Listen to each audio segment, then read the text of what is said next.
Welcome to the Daddy-O podcast, episode 10. I'm your host, Rob Burnett, and I'm here with my co-host, Brad Bickerton. Welcome to the show. Brad, how you doing? Oh, welcome everybody. We're doing well. We're doing well around here. It's a little quieter around this house. Our ever-present puppy is part of this podcast. He was neutered 2 days ago, so he is sleeping, drugged up with a cone of shame on his head, and the house is quieter. So that's a little bit of the story. We'll give you some Theo updates in a little minute. But yeah, Rob, I'm so happy to be back here with you. And also to last week we did your birth story. Now we're going to start talking about, hey, what are these first weeks like? Pretty cool. Yeah, I'm excited for this new phase of the podcast. And for anyone who's new, who's listening, this is Brad and I have both either are or have been CEOs. We have decades combined of business experience, and we're also both, I am now a new father. Brad is a slightly more experienced father by a couple of months. And we're doing this to document our fatherhood journeys and mixing, how do we be the best CEOs we can be, the best parents we can be, the best fathers we can be, and the best partners we can be. So join us on this journey as we figure stuff out, learn, and grow. So yeah, Brad, it's been 2 weeks tomorrow Mm, since yeah. my son Arthur was born. It's been a wild ride. So you're still counting in the days? Is he 13 days old or is he 2 weeks old? Where you He is 13 days old. We're still 13 on the days old? days. All right. All right. And you were just tapping on this a little bit last week, but I wanted to get back to it this week. What do you think the average daily diapers changes are? Oh, it is. So our little guy feeds like a champ, Good. which means he poops a lot. Good. So I would say we are in the double digits, in a 24-hour period. Yeah. It's pretty wild. It's pretty intense. It blew me away. I didn't understand the volume of diaper changes when you do this kind of in the CEO thought. So, 15 diapers a day for 10 days, that's 150 diapers. And then there's going to be another 10 days. And it ebbs and flows. But here in the States, you really just have to order and buy from Costco, or, big box store. Like there's no not buy this in bulk option. And the more I go through life and I meet people, different socioeconomic statuses, different places, different parts of the country, even the hospital where we get our babies checkup, they have diapers, all of them Costco. There's no other way to do it. And we don't have that here. So we didn't understand the scale yet. So it was a rookie mistake. So we're buying like one or two packs at a time. And we find Nope. that like basically every time we go past a pharmacy, it's like, all right, back and grab another pack. Um, yeah, that was one of the, diapers I feel like is one of these things that everyone thinks about and like a lot of people are grossed out by. I'm just shocked at how just kind of not bad it is. Yeah. It's just really not that bad. It's And as a dad, it is one thing. So I'll tell this right off the bat. I'll tell a story. So at night, Laura and I have divvied stuff up where her job, she's breastfeeding. We're exclusively breastfeeding, which is a whole episode we can do. It's been really good. It's been really positive for us. But it means that whenever Arthur wakes up at night, Laura's breastfeeding him, which can take anywhere from 10 minutes to an hour, Yep. which means her sleep is pretty severely impacted. She's been nice enough to not make me stay up while she's doing that, and I often sleep through some or all of the feeds. But then my job is 100. I do 100% of diapers at night. That's just what I do. We split it that way. And we joked that early on, he was very happy with mom feeding, but then I would pick him up and put him on a cold changing table and mm, change his diaper, and he'd just scream and wail and be very upset. And so we were joking that he was going to start associating me with the horrible cold getting his diaper changed and Laura with all the comfort and warm and food. Good news is for any dad who's early on in this, I think diaper changing actually it's already evolved over the last 13 days where he's much calmer now. He understands already that it's not this big horrible thing. He's much calmer, and it's a chance for us to kind of chat and me to look at his eyes and kind of both at night and also during the day. So I actually try to do as many of them as I possibly can, both because it's an opportunity to bond with my son, but also it's a really nice. You get a lot of brownie points for taking a diaper change off of your wife's hands or your partner's hands. So I recommend just diving in and getting into it. so at first I was a little bit secretive about this, and then I wasn't, and it didn't affect anything at all. I like taking the diaper change because it's something I can do, but I don't mind it. It's kind of a chop wood, carry water job. Great. But she acts like, oh, are you willing to do a diaper change? Oh, well, yeah, I was pretty busy just standing here talking to you. So I don't know if I could really spend the next 3.5 minutes doing. Oh, yes, of course I will. And then she caught onto that pretty quick. Um, and yeah, I do diaper change whenever I can. I never mind. And later on, the style of poop will change. But again, you and I've talked about this before. We're adults. This is biology. It's not as nasty. I've had father friends who literally almost gag when they think about doing a diaper change and wiping poop. For me, it was kind of like, I don't know, I've been picking up dog poop for a long time. I've done a lot of mountaineering. I've kind of put gauze on people bleeding and pussing out before. Like, this is not new. This is pretty low level and consistent. Same person doing the same things, right? That's me to Theo, you to Arthur. Yeah. Yeah. Well, and I'll do it. So I'm always conscious in this podcast, like this is not meant to be like a dudes, like we're better. Like there's none of that, right? We're just two No. guys trying to be better partners and fathers for our thing. But and I'm always going to be hesitant to kind of jump into biological or any kind of differences. But one thing I just think is fun as a guy, and I don't know if this is just for me or whatever, I get to take a little bit of pride in like the mechanics of it. Mm. Like I treat it like a pit stop. Oh Like yeah, I've speed. I've called it like a combat change. Like okay, we're in a restaurant. Like I'm gonna go and it's in and out. So like I got like my stuff and I got my style and I got my process and I can like knock it out real quick. Whereas like Laura will take her time and she'll like sing to him and be slow. And I'll be like no, I'm gonna be in out. And so I get to, I Love get to it. have fun with it, and I get to kind of be my thing. And Laura's like, okay, if we need to do it quick, Rob's the guy who's got to do it because I trust him to go quick, which is kind of fun. That's totally fun. That's great. And then there's the other piece of it, not quite like a pit stop side, which is you never know what you're going to get, and right now you're still in the, marconium and colostrum and moving into feeding, right? Later on, and with Theo, he would only go to the bathroom. He still kind of only goes to the bathroom every 2 to 3 days. And the doctors literally told us a baby pooping can poop every day or every 6 days, and they're both totally normal and fine. They're both, then you're like, well, okay. And so when baby doesn't poop for a while, and then all of a sudden you're kind of like, is he farting or is he pooping? And then you open it up and you see what you got. You got nothing. Womp womp. Or, oh, hey, it's big and this is going to take a minute. That's great. I like the pit stop analogy. All right, what else? What else is going on in your life? You've got baby. He's 13 days old. 14 days ago, you were worried about when is baby going to show up, and now here you are 2 weeks later. Talk to me. Yeah, I think that the biggest surprise slash kind of joyous, lucky break for us is that he's a pretty agreeable baby. Hmm. I think this is luck, maybe a little bit of Laura and I, you know, in him, but he's not colicky, so he's not screaming and crying all the time. And I'll say he's pretty reasonable. When he's crying, it's usually almost always because he's hungry Hmm. and you feed him and he's fine. Ironically, after in the second week, he's gotten a little more fussy. I think because he's growing, and so he's a little gassy and a little Hmm. just uncomfortable in the world.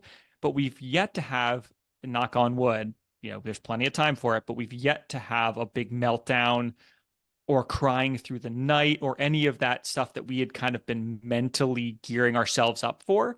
So, certainly up 4 or 5 times a night and certainly cries a lot, very kind of helpless, but also will like sleep for 2 or 3 hours at a time and is okay to get put down in a cot and doesn't have to sleep on us or with us.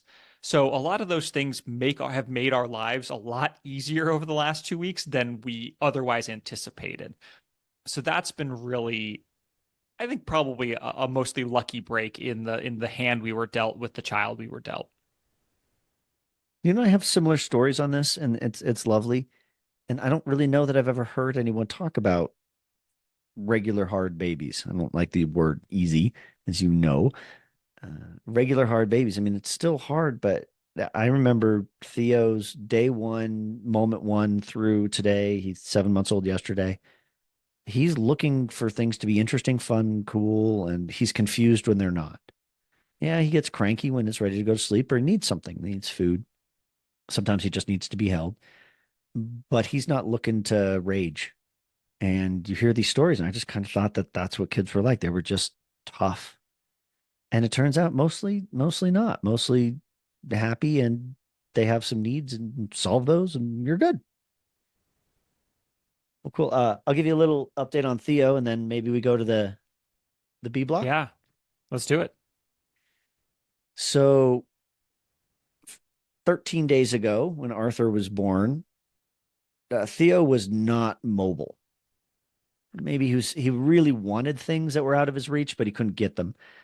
And then over that weekend, when Arthur was born, coincidentally here, Theo started learning to be mobile. And mobile it doesn't move from pseudo crawling to crawling. There's all kinds of things. And my father, Larry, said it the other day. There's creeping and then there's crawling.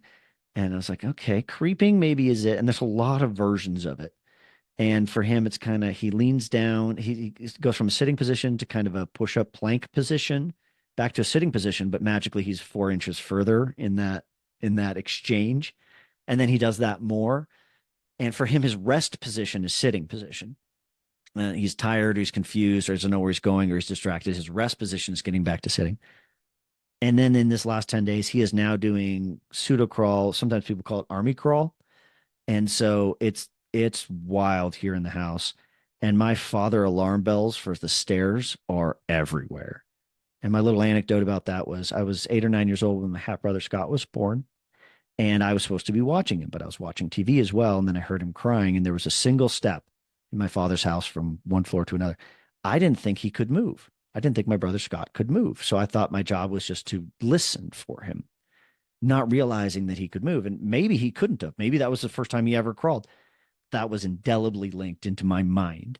And so now when I watch Theo and I see all these stairs in our house, both someday he'll go up them, right? And once you've gone up the stairs, and that set of stairs is danger, but also every set of stairs in our house, which there's, I guess, three.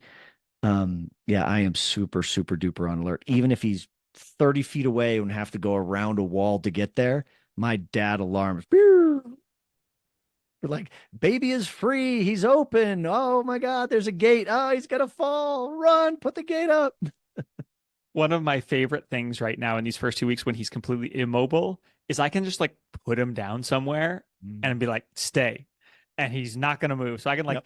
oh, I got to like pick something up or like pack a bag or throw something in the car. I can just like put him down on a chair or on the couch Yep. and he's not moving. Yep.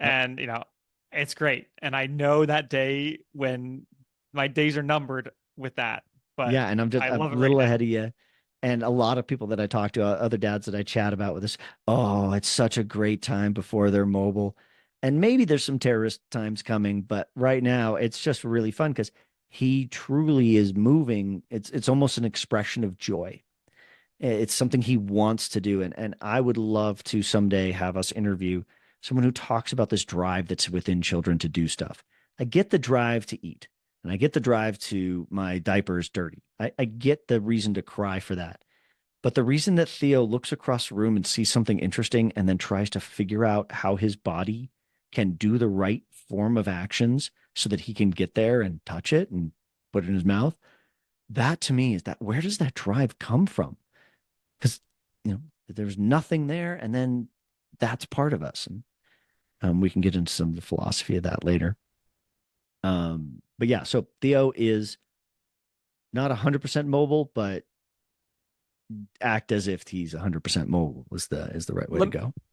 let me ask you what might be a quick question, what might be a long question is, all right, so how do you have to adapt now that he's mobile, both with your partner and also now that you're back at work? How does that change your ability to focus versus not? Are you doing anything different? Right. So pre-mobile baby, I could both have here in my office and have on the floor playing with the thing, and he will make a noise if he needs something. So another thing about Theodore is he's really good at self-play, and we give him space for that. And if he asks for help, if he asks for support or just wants to be held, we'll give him that. But we'll also give him watched free time to do his thing. Again, he's 7 months old. Well, there's other times when I kind of know he's played for a little while. Maybe the nanny's left, and we know that he just needs a little feeding and stuff. And I've got him. I can put him in the front pouch, and I can take a call, and I can talk about weighted average cost of capital and raising a round and firing a co-founder and a riff. I can do all of those big boy topics with the baby who's just kind of hanging out in my front pouch, and the client doesn't may or may not know. He doesn't know. Now that he's mobile, he doesn't want to be in that front pouch when he's awake. He wants to be scrambling around. You kind of can't dual task or multitask with someone saying, "Hey, I'm so sorry you just let go 20% of your workforce at the same quarter that you're going to increase your partnership sales by 50%. Oh, I'm sorry, the kid's over there, and he's trying to get towards the stairs. So that's a real leveling down of what I can do in my home office. We're fortunate enough to have a nanny for enough hours that I can solve for that. Um, yeah, so that's my answer to a question, possibly your question. Good. That's good to know. Well, why don't we take a quick break? And when we come back, we're going to dive deep into the first 2 weeks and learn lessons and talk about our experience. Well, hi, everybody. Welcome back. This is the Daddy-O podcast. I'm Brad Bickerton here with my co-host, Rob Burnett. And as we're still launching this podcast and getting used to it, talking about our own stories. And there's this really rich time we have right now where we can just ask questions of ourselves and record what's going on with Rob, his wife, Laura, and his new baby boy, 13-day-old Arthur. And so this is what I'm going to ask Rob. Rob, what has it been like in this first 13 days? What have you learned? What have you seen? What's changed? What have you done well? What did you fix because you were doing poorly? Please give us your story. Give us your anecdotes. Thanks, Brad. So, kind of everything's changed, right? Everything's changed and nothing has changed. I'm still the same person. Life still goes on. But I are in this really beautiful moment where both Laura and I are off work and we get to kind of be in this bubble and learn about how to be parents and learn about our son. So I think the first thing I want to make sure I bring up is I talked about in the birth story, kind of after the birth, the kind of crash of emotions of like I had this adrenaline high and now I'm kind of off of it. And I felt kind of some real anxiety in those first 24 hours around kind of introducing him to people, wanting to introduce him to other people. And I will say that over these next 2 weeks, that kind of love and connection with my son has really grown in a kind of steady, repeatable march forward. And I think that's so cool. It's probably the best part. You just kind of look at him and go, I'm not sure I was ever the person who had the big thunder strike of like, I love this person, but it's just been this very steady march of like every day it's more and more and more.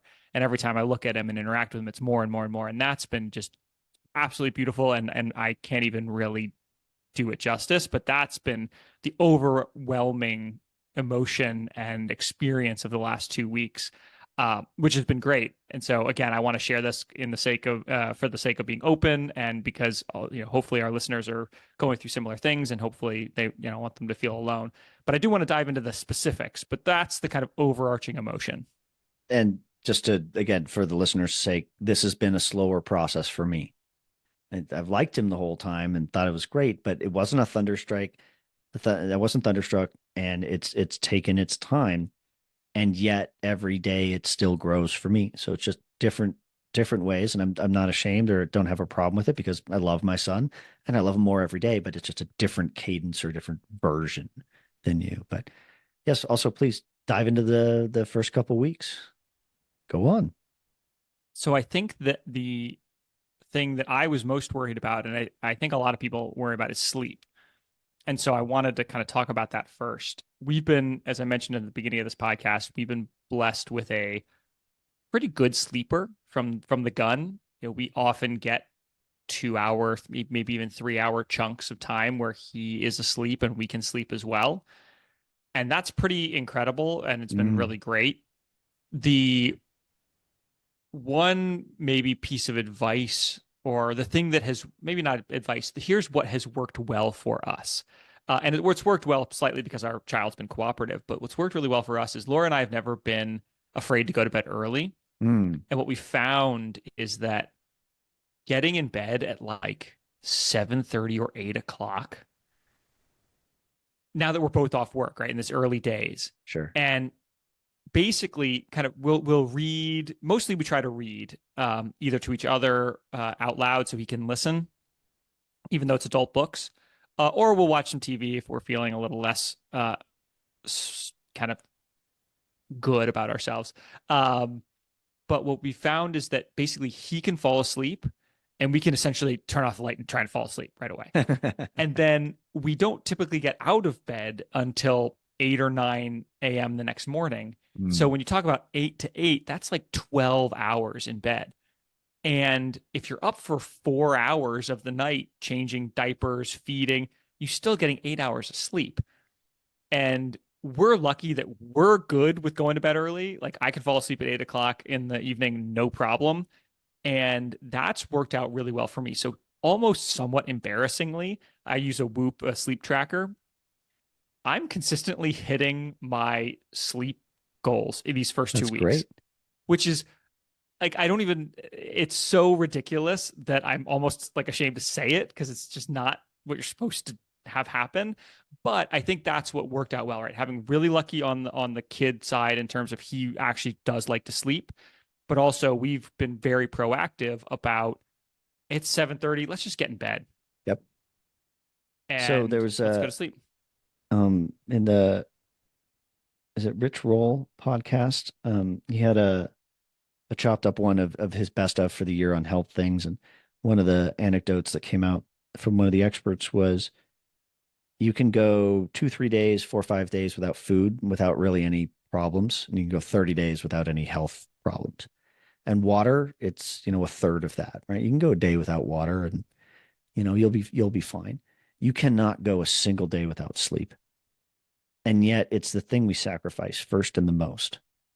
And we sacrifice it in this really crazy way where we think, well, I just sacrificed an hour and a half or 2 hours for 4 days this week because I was busy and I had to get to my hit workout class and I had to stay up and have the cocktails. Or in the case of baby, that I needed to sacrifice my sleep because I needed more time to do the things.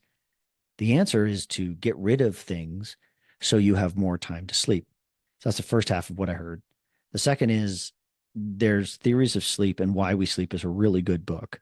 And it talks about different versions of sleep, the people who fall asleep late, the people who wake up early, and then the bimodal sleepers. And bimodal means you sleep for 4 hours, you're awake for 2 hours, and sleep for 4 hours. Right. And when you come to a society, it's good to have someone who's like that because they're up in the middle of the night, kind of checking it out, making sure the saber-tooth tiger's not coming at us.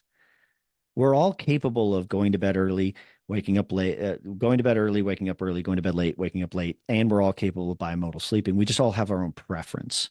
For you, you've almost created a bimodal sleeping thing. If you go to bed super early, not knowing when, but knowing you will be interrupted, yet you can still get your full Whoop score, which I also have a Whoop, and now we know who our first sponsor will be. If we get sponsored by Whoop, I'm going to be over the moon. Woo! Count me in. Hey, Whoop, if you're listening, I'm in. Yeah. Uh, yeah, and I think that that's where I'm not back. We're going to have some episodes where I'm going to be back in at work and we're going to figure it out. But I know I don't work well on little sleep. And so, and I've got a weird, we can go into it later about the fact that I work late hours because I work in the UK. So I work till 10 p.m. every night. And that's going to be a tough thing that I'm going to have to adjust. But for now, we're that is the foundation of basically everything that's gone well over the last 2 weeks is the fact that we're sleeping. And I think Brad, you Mm. mentioned it maybe on the last podcast or the podcast before. Sleep is so foundational for everything we do. And so I think as a partnership for anyone who's heading into having a baby, or even if you're in it, figuring out how you guys are going to do sleep where you take care of each other. So I mentioned the podcast. I let Laura basically, she has to be up more because she has to feed, but she Yep. never has to get out of bed unless she Mm. needs something. Like she needs to go to the bathroom or something like that. She doesn't get out of bed. So I get out of bed. I have a fleece hanging over the end of my bed. I put it on just because it's cooler in our house. and over my boxers, and I go and I change the baby. I come back, take it off, crawl back under the covers. But like Laura never has to get out of bed, and she appreciates that because she's up more than I am, but she never has to kind of go through that kind of really waking up process of like getting out of bed, turning on a light, doing all those things. And that's a really good way to balance. And so talking to your partner about that and having that back and forth and sacrificing, the late nights, the cocktails, the watching the TV shows to get some sleep. Sure. Because I know once I get back into work and being a dad, I'm never going to make it unless I make that a priority. You just hit the magic word for me. So on the business side, on the coaching side, I don't like using angry metaphors. I don't like using military language. I think it's overused. That von Clausewitz said on war, blah blah blah. Therefore, that's how I'm going to ride my bike today. I just think it's a false comparison. However, there is one thing that I talk about where I use fight language, as in impose your will upon others to the degree of almost violence, and that is fight for your priority list. Because everyone else will dictate to you what they think your priority list should be. And if you think I'm wrong, look at your inbox. And your email inbox is the testament to what other people think your priorities should be. And it is them and their need. Okay.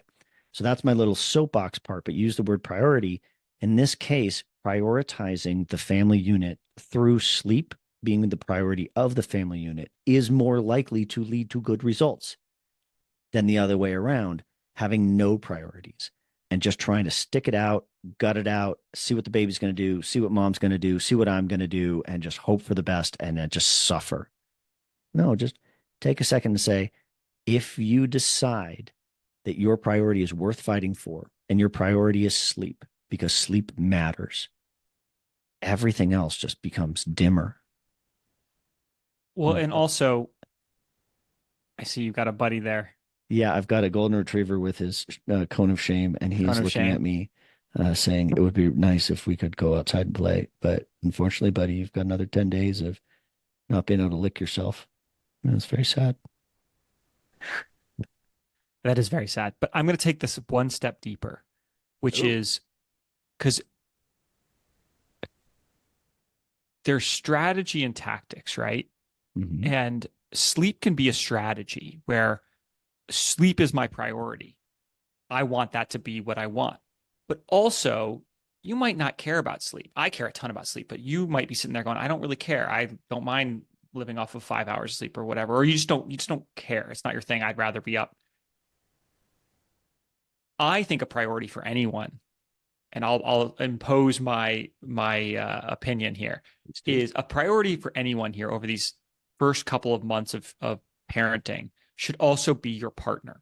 Yeah. And maintaining the chosen relationship of a partnership where you decided to reproduce and have a child. And I tell you what, when Laura and I fight a lot more?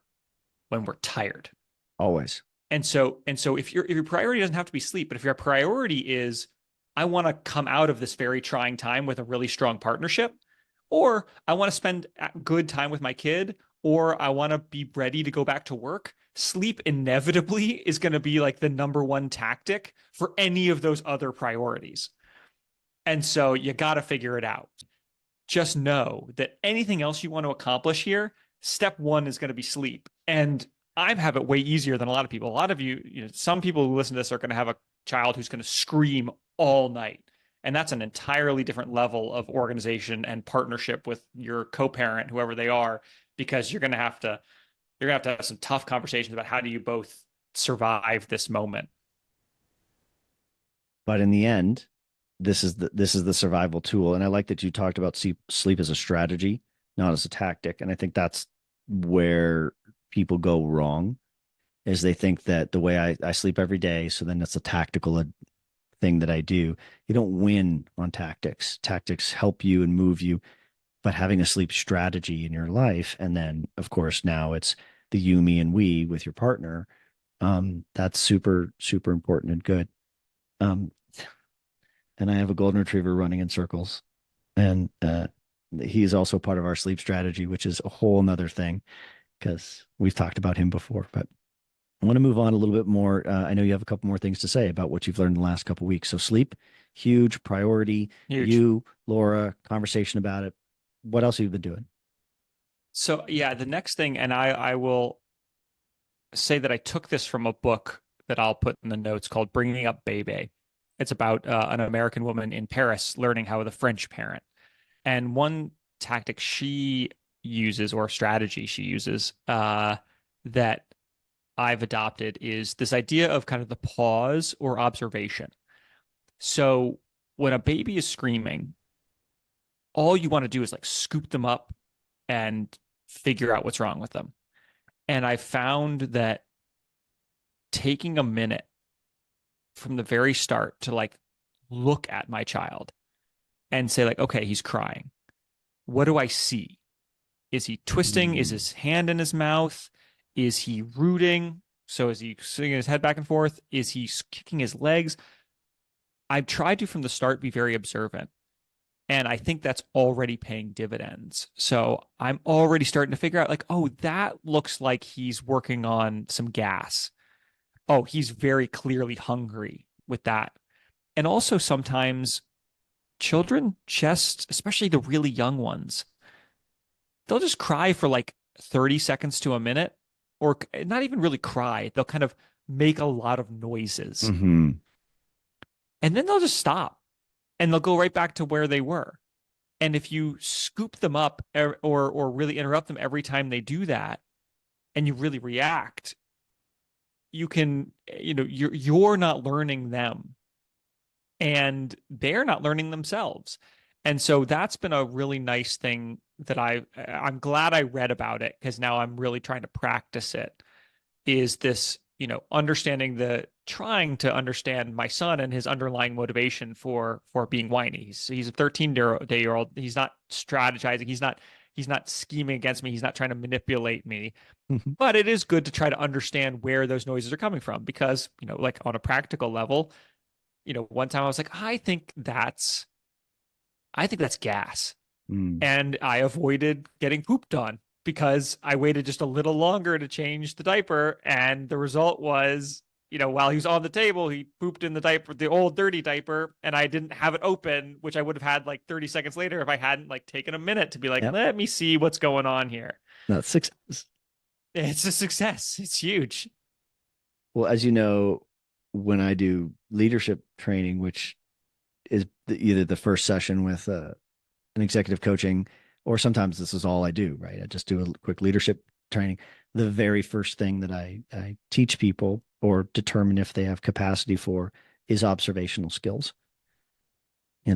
Smart people, like regular people, can learn tactics, and smart people can figure out strategies, and leaders observe. They always, always have that. And observation and empathy. Empathy is a longer story, not here for today.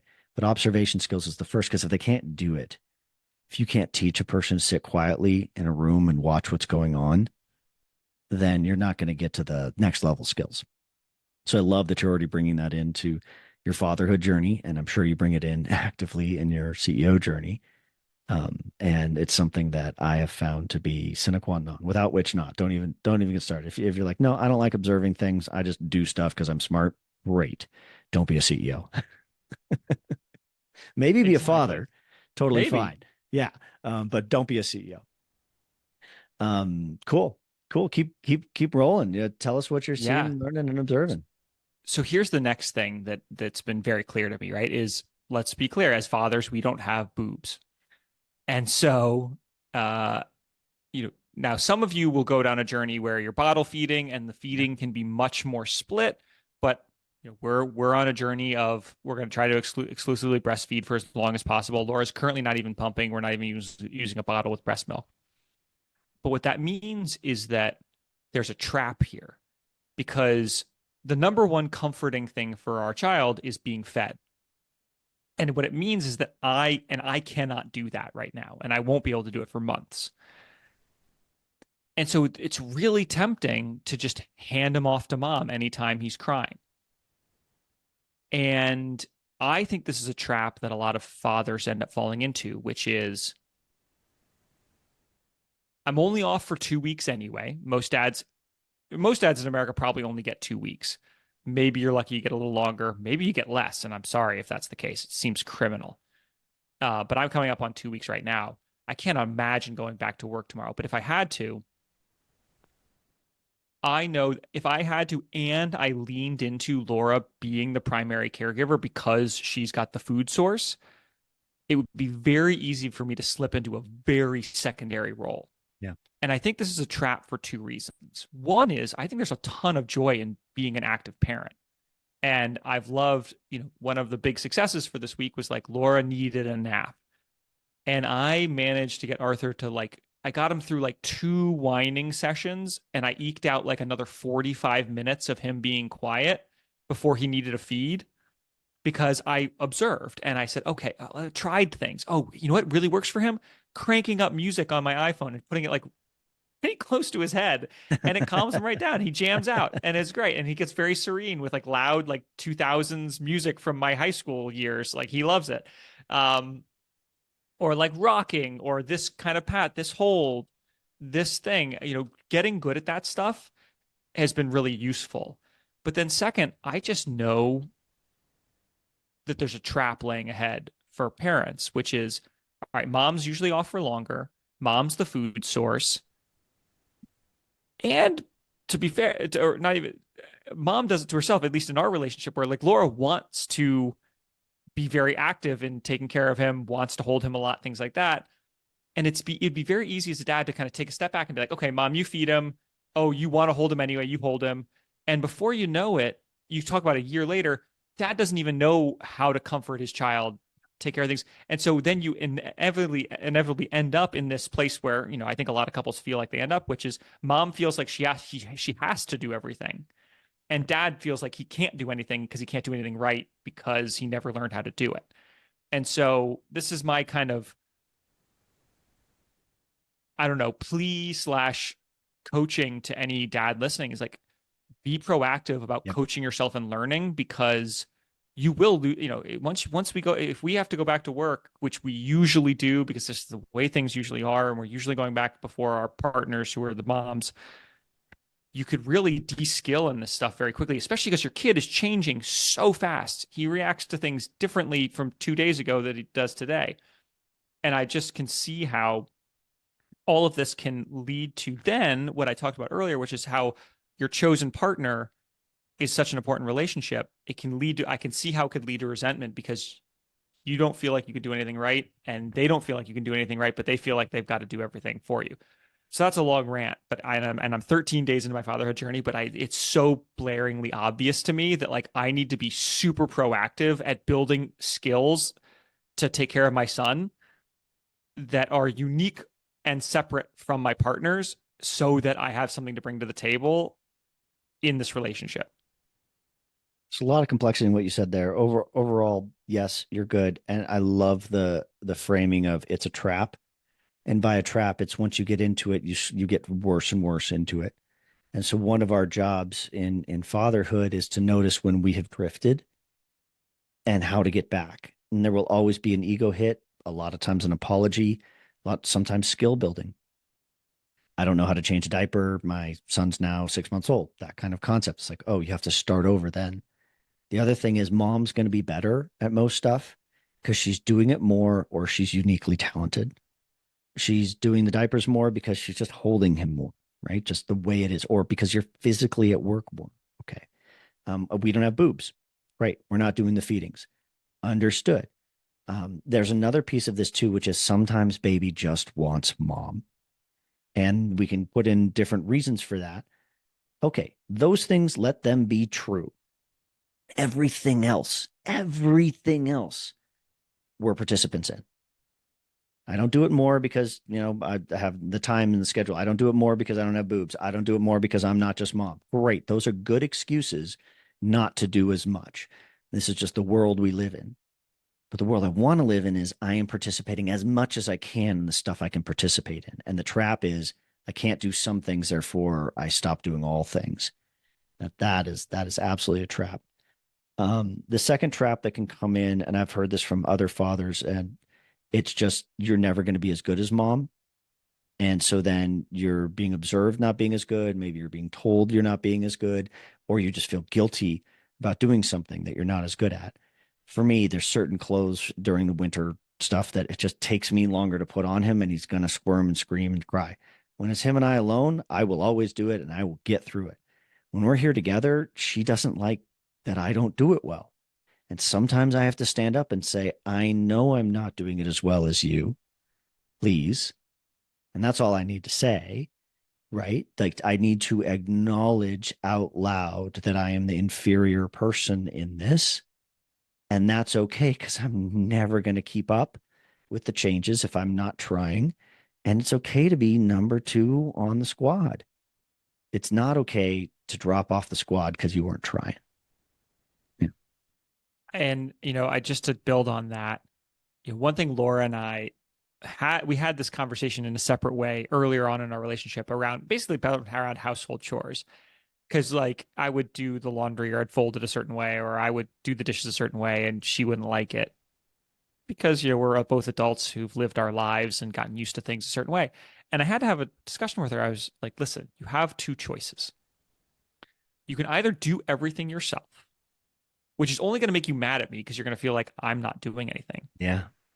or you have to accept the fact that if you delegate something to me and I don't do it perfectly or do it the way you would do it, even if I've done it in a perfectly acceptable manner, you have to be okay with that. And I think this is a conversation that a lot of couples need to have because exactly right, Brad. Like you should, dads, you should have a conversation, exactly this conversation with your partner and say, listen, you have two choices. Either you can let me fumble through the diaper change and please don't judge me for it, or you can just take it off my hands, but you're only going to resent me more later for it. So let's acknowledge that I might not do things perfectly or even just the way you want them done because you're doing it more often and you're practicing and you've got it down. Let me build my own systems. And that's a really valuable conversation. It's made my partnership stronger for sure.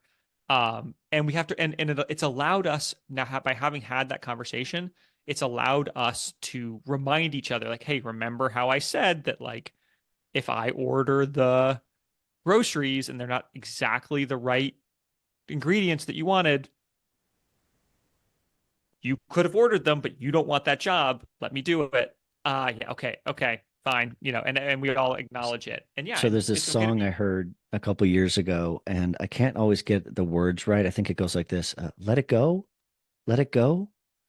And I use that in relationships. I use that in coaching. I use that in business because so often, especially high functioning individuals, you, me, our wives, the people that you are helping raise capital for, people I am coaching, they want it their way because they've built up these structures where their way leads to success, but now they're encountering their way times somebody else's way.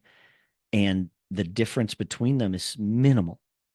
The groceries weren't quite right, except for we're going to get groceries again in 4 days and we can fix this problem.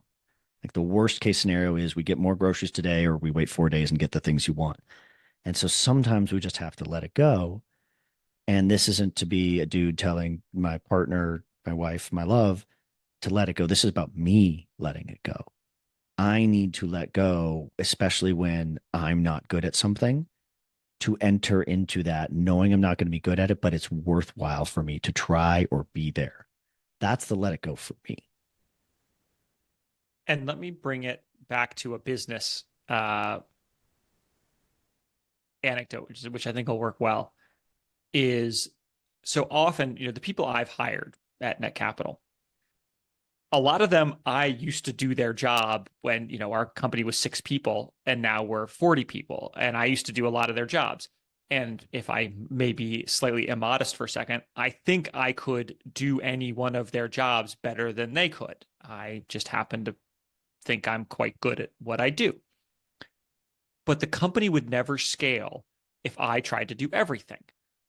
I inherently have to delegate tasks to someone who will do them slightly worse than I will, but will collectively we will do a better job. And if anyone here is a leader or CEO, they know that, right? Like Oh, you might be able to write the memo better than yep. the person you hired, but you know what? Let them do it. Let them do a good enough job, and then you take it and you make it better. Blah blah blah. This is a great opportunity, especially if our audience is mostly men who are CEOs or executives. allow your partner to be that for you. Put yourself in the position to be the new hire who's not as good as things, but let your partner who's better at it give them permission to give you permission to do a worse job, but still get it done, because collectively I then as love a that. unit, the company or the family unit will scale I better love because it. more is getting done. I love it. I don't think you're torturing this metaphor enough. And I believe with all metaphors and, analogies, if you torture it long enough, it'll beg for help. But I think this one is super good. And for me, my job typically is pathfinding and leadership. It's not management. It's not individual contribution. We can get to the meanings of those later. But in baby setting, it's individual contribution. But there's even one place more where I screwed up until I got some coaching on this myself, which I wanted to do more than I was capable of. And I thought the job was X, and it turns out it was Tuesday. And so I had to learn, okay, there's only so much you can do, Brad. And again, right? As just the intuition of mom. Mom has boobs. Baby likes mom better. Great. I can't actually take those roles on. And I wanted to because they were effort. I could relieve them from the leader. And the second side was I wasn't the leader. Sarah Beth is excellent. She is capable. She is wise. She is good. And this is not a parody situation.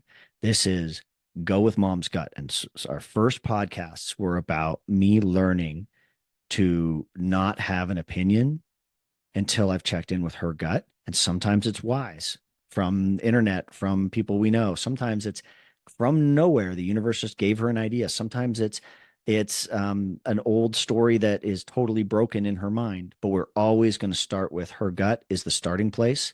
Not she and I are starting on a white blank piece of paper, trying to build. What do we do next here? Nope. We start off with the leader has an idea. We're going to go from there. Leader's idea might be wrong, might need to be double checked, and might need to be figured out. Fine. But we're not starting on a blank white page as two individuals. We're starting with she's right. It's a great way to do it. Trying. Ha. Let me get to the last thing I had on my list, which is family and friends, which is everyone's got different opinions on this. And so I think my first and foremost thing is everyone will have an more than anything else, I found that the opinions everyone else had on what the role of friends and family is annoyed me because everyone had an opinion and I didn't like any of them. And for the record, everyone will have an opinion on everything you do, and you gotta just not care what anyone else thinks. I think go with your gut, do your best you can, be the best parent you can be.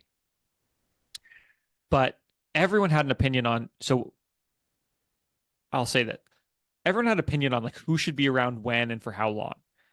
And it was tough for us logistically because like we live in the UK right now. I'm an American. My family's in America, in the US. Um, and I didn't personally, I didn't want to be an ocean away from my parents while I was while Laura was in labor when my wife Sure. was giving birth. I just didn't I didn't want that. I Great. didn't want to wait. I've had people close to me say like we don't want to talk to anyone for 2 weeks. That's great too. Good for that. Like that's totally fine. But I didn't want that. But then what that meant is, my parents can't come over for a due date that they don't know. We don't know when the baby's going to come. They can't come just like say hi to the baby and then leave and then like come Sure. back 2 weeks later. That's just not feasible. So my parents and my mom have stuck around a little bit, and people have opinions on whether that's okay or not. They don't. She's not staying here, thankfully. She's staying down the road, but there's just people around. And what I would say is what worked for us is just being very clear with everybody what we need, what's okay, what's not okay. But we found that being social in these first 2 weeks has been really good for us. It's been good Great. for Laura's mental health. It's been nice for me and my mental health. And this is the one and only time, and Brad, I think you talked about this a little bit. Like, this is kind of the only time in your life where you can, like, really truly, like, boss around Oh yeah. and be super direct with No, your be a dick. family and your friends. Yeah. You can be like, can you come over and do my laundry? And people will be like, sure. Yeah. Yeah, I'm in. Like, okay, can you go like buy me diapers and then deliver them to my house and not come in and go away? Don't We're come like, in. yeah, I'm in. I Yeah. got it. Yeah. And so the business story I tell, again, to loop it in with this, is whenever I get like an intern or someone fresh out of college, and I've worked with a lot of people like that, I say, listen, this is a moment in your career where you can message basically anyone on LinkedIn, email Mhm. basically anybody, and be like, hey, I just got my first job, or I just got my first internship. I'm trying to do X. You seem cool. Will you talk to me? And like most people will be like, yeah. So Oh whenever God, someone I respond new to joins, those yeah, every time. Like I go like, oh, the light bulb's on behind these eyes. Let's go. Who is this person? And when somebody says, hey, I've got a AAA student over here, I go, okay, whatever. Have them call me. yeah. So keep going. Yeah. So I always give that. I almost force new employees to do that because I'm like, we have an opportunity to get some value out of you right now. Go send this email to like 1,000 people. Yeah. And it's the equivalent here. Like you got like this 1 month window where your friends, you can be like, yeah, can you come do my laundry? Can you help me? And people will do it, and they'll do it gladly. And something I saw on I think Instagram or something, but I thought it was a great, and I need to give credit. I just can't remember who it was, but someone was talking about how friendship and how not letting, like, you shouldn't I think they said something along the lines like you shouldn't deny your friends the opportunity or the honor of coming and getting down in the mud with you. Hmm. And I thought that really landed with me. It's easy to say, oh no, we're fine, or we're okay, or you don't have to help me, or when you come over, I'm going to make you tea and my house is going to be nice.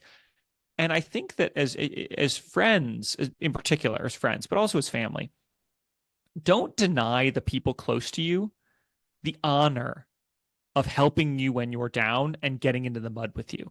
Let them come and do your laundry. Let them make you food if you need that. And I think that that's something I want to make more regular. Like, let's ask our friends and family, our village, for help, because we live in the society right now that's very individualistic, that's very cut off, and we historically haven't raised babies that way. You takes a village.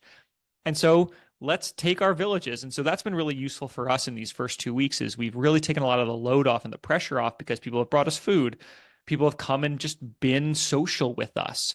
And we've been able to go and be social and kind of get out of the house a little bit. And that's been just so kind of revolutionarily powerful because we've known right from the start that life can be somewhat normal and it's not this whole different world. And that's been really useful. So that's my piece on that.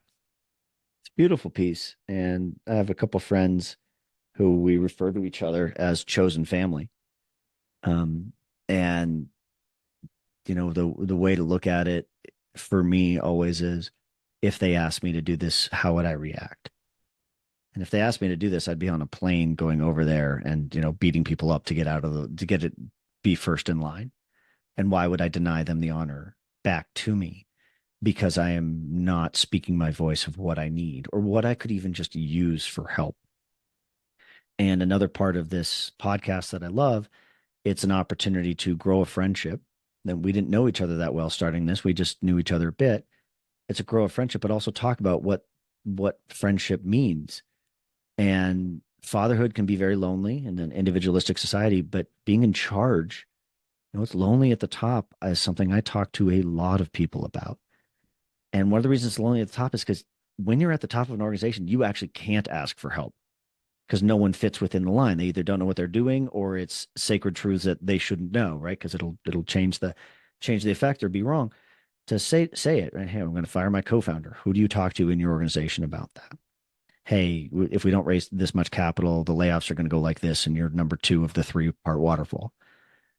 But also on the friendship side, who are the people who are going to help enrich me and help me become a better father, dad, and CEO and CEO coach?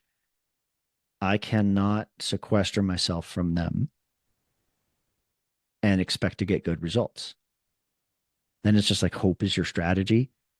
I hope my friends know what I probably secretly need. That's not wise. The wisdom is being vulnerable, and that was some feedback that I got about this, which was one of the guys I know who listened to this is a CEO and a father of four, and he said it's amazing to hear two guys talking vulnerably in this day and age. And doing their best. Well, yeah, that's kind of what it's all about. It shouldn't be amazing. This should be And yeah, normal. it shouldn't be amazing. I hope anyone listening, I hope like the whole point is that this should be normal. We this should be an unremarkable podcast that everyone Yes. goes, this is boring. Like, why are you guys doing this? It's silly. Everyone does that. But obviously, at least so far, that's not the case.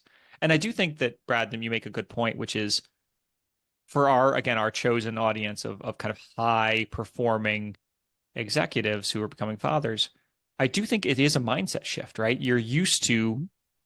being at the top, being alone, having to make decisions, having to trust your gut. And I think what we're telling everybody from our learned experience is that this is a real moment where you have to switch your mindset and Yep. you have to be a follower and be an observer and ask for help and learn from other people and really humble yourself. And if you can do that, there's some pretty fantastic rewards in strong partnerships. And I don't know, I'm having a blast being a dad. I'm 13 days in, so yeah, we'll see how it goes. But I'm loving it. I think this is great. I just Um, think it's one of the best things I've ever done. I love it too. Well, I could talk about this all day, and the wonderful thing is that we can bring these topics back up because we will be recording in a week. And for the rest of our audience, which there is an audience now, we now have stats and data that there Yep. are people who listen. You are not alone, whoever you are, and someday we'll find out the community version so you can share your stories together.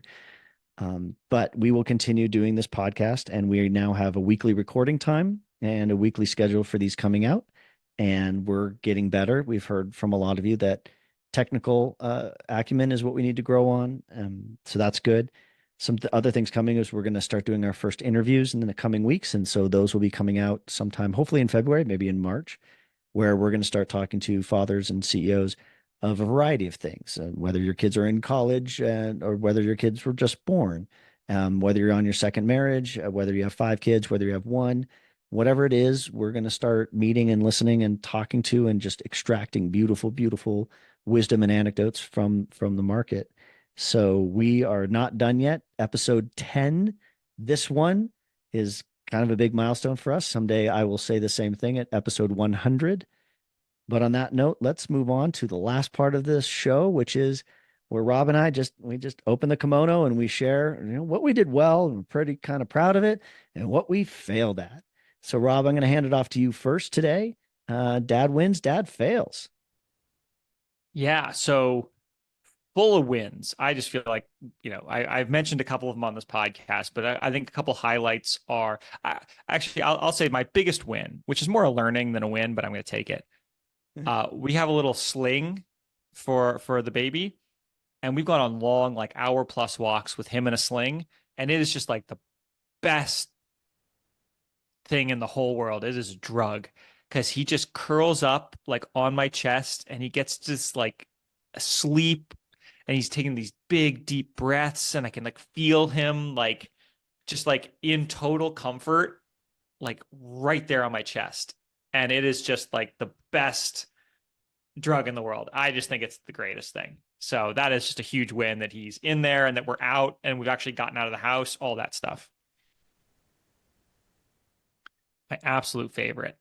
I think it's hard to come up with like I'm trying to think of like a funny fail, and the biggest ones are all poop related. Just getting peed on, getting pooped on, uh, you know, leaving the diaper off for too long and having him poop all over the table.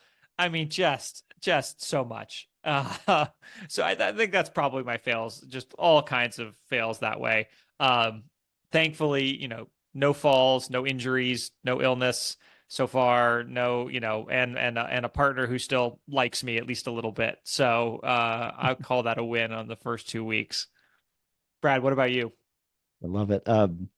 Maybe mine's the flip side. My fails are all funny and small, but they are real. I did the oatmeal wrong, so Theo is learning to eat, and I guess there's a certain viscosity and stickiness that evidently I didn't know how to achieve, and I've been shown now 3 times and failed 4.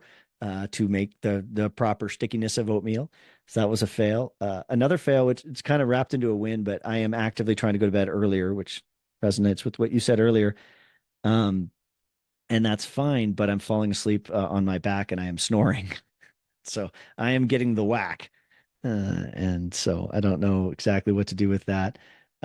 So yeah, just little fails like that, hundreds of them, right? Just you just don't quite do this right. You forgot the hat, or you did things in the wrong order, and they just didn't work for baby. The lovely thing about Theo is he's actually pretty patient. He's kind of just observing what I'm doing, and like he doesn't know that I went in and out of the house 6 times in order to go on a stroller walk because I forgot this and I didn't do that right. Um, but the win, which is really more of a joy, well, 2 wins. Now coming out, Theo's 7 months old yesterday, and we're getting our new house in order. And I'm starting to feel more like I'm punching from my front foot. I'm actively getting ahead of the things, whether it's taxes or taking the garbage out or feeding Theo on time. I am no longer overwhelmed or overcome by events, OBE. So that just feels really, really nice that I'm failing less because I'm being proactive. And then the second thing, just for a fun anecdote, is we have a music class for babies, and it's less than a 5 minute walk. I had a client cancel a call. It was the music class is scheduled during a consistent weekly call for me, and the client canceled. I didn't even think for a second. I'm out, put on my clothes, go out the door. I'm going to music class. And watching 4, 5, 6, 7, 8 month olds do a music class is every bit as I think I talked about this last week, every bit as perfect and lovely as you could imagine. And then we get to take the recording back home and reinforce it back at home. And so that's the win from the joy of my heart, and then the win from the me as a man. I am starting to be proactive again. Brad, can they make us an intro and outro? I'm certain they could, but who would do the business one? That's a good question. I don't They know. do not run a good business, and that'll be something that we can encounter a lot of. Is a lot of child development companies are not good business people. They which is great. They have a big heart for what they They do do. because they love it. They don't know how to charge. They don't know how to follow up. They don't know how to fix. Yeah, that's a whole nother kit and caboodle.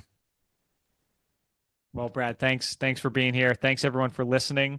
This is the Daddy-O podcast. If you have any dad wins and fails of your own, if you've got any suggestions for us, if you just want to let us know you're listening, please email us at daddyopodcast@gmail.com. And then if please like and subscribe, share with your friends, help us grow this thing. That's super helpful to us, and we really appreciate it. All right, Thank you, everybody. everybody. Bye Thank you. bye. Bye bye.